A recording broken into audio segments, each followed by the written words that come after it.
dinominasikan sebagai pelakon lelaki terbaik. Dan of course perjalanan DOP dan sinematografi oleh Raja Muklis, iaitu pemenang award banyak kali, juga menyumbang ke arah itu.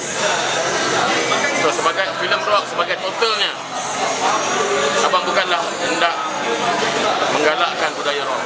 Apa yang abang kupas dan abang cerita adalah satu kejutan budaya di zaman 80-an dan 90-an dulu, di mana memang anak-anak muda begitu terpengaruh dengan budaya rock. Aku habis bagi nama ni kejap ang. Lepas tu aku terus lagi studio. Kan? Aku jam boleh?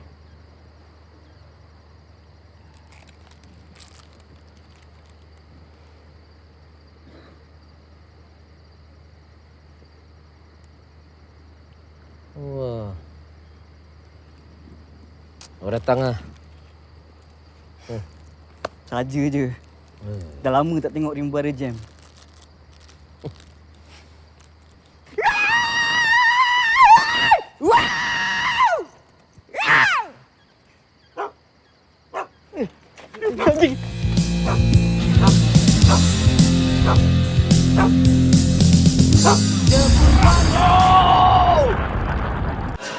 Penonton-penonton yang dahagakan sentuhan komedi Muhammad Khalid yang cukup bertenaga dalam filem Rock pada tahun 2005 itu pasti akan terhibur dengan sambungan filem itu, iaitu Rock O.